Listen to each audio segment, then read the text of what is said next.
Eu ando preocupado com alguns movimentos que estão acontecendo. Eu estive em Brasília ontem e em Brasília uma forte tensão existe, principalmente com a declaração dos magistrados que deveriam de ficar falando somente através dos autos dos processos. Quando o ministro Alexandre de Moraes, conhecido Xandão, vai numa reunião da Associação de Magistrados do Brasil e diz, erra inclusive o autor da frase, mas ele fala que a rede social deu voz aos imbecis. Quem está falando isso, senhor presidente, não é um político.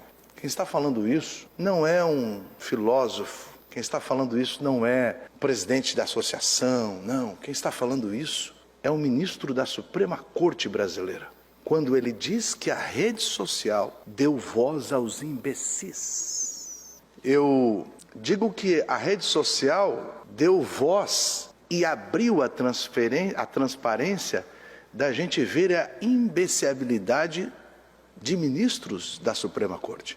Foi a rede social que permitiu a gente saber que no cardápio da Suprema Corte tem caviar.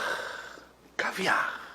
Foi a rede social e a transparência que permitiu que a gente soubesse que os ministros da Suprema Corte têm um funcionário que a única coisa que eles fazem é arrumar a toga do ministro quando vai à sessão. Toga. Deixa eu ver se a minha gravata lá tá bem? Tá bem.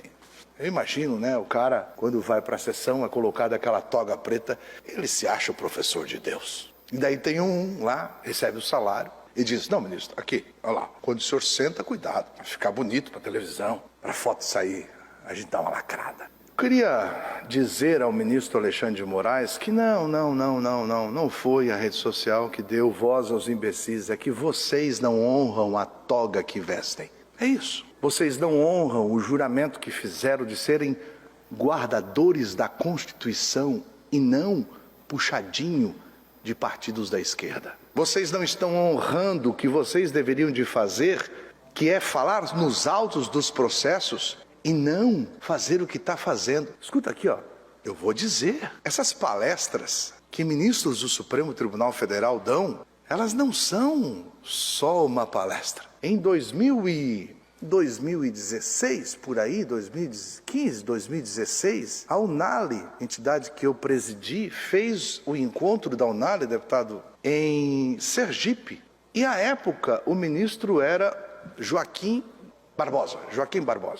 Ele era ministro do Supremo Tribunal Federal, Joaquim Barbosa. Ele cobrou R$100 mil para falar 40 minutos na palestra da Unali. R$100 mil para falar 40 minutos. Quando a gente vê um ministro Barroso, que vai para a Universidade de Harvard, e lá questionado pela deputada Tabata, como vamos vencer a eleição de Bolsonaro? E ela diz assim ainda, a gente compreende se o senhor não puder responder. Por quê? Porque a Tabata faz a pergunta, imaginando que a resposta seria, deputada, isso é questão política, nós não podemos falar, porque nós somos da Suprema Corte. Nós estamos julgando, não tem nenhum processo em julgamento. Mas ele diz assim, não, eu faço questão de responder. Como a senhora diz que nós estamos perdendo? Então, quando você ver algum ministro dando uma palestra, e essas falas como esse imbecil, como esse ministro que chamou o povo de imbecil, não, o Xandão, fica tranquilo, eu não chamei você de imbecil. Mas eu não vou chamar aqui. Essas falas não são gratuitas.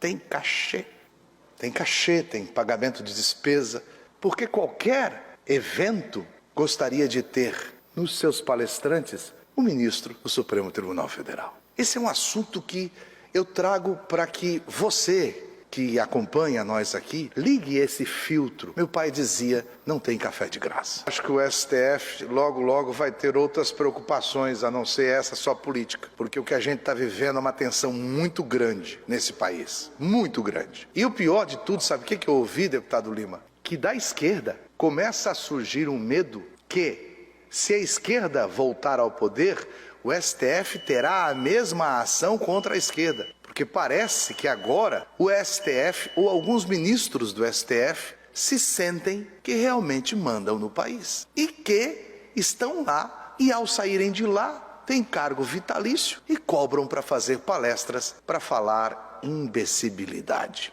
Ministro, Quai, seu app de vídeos curtos.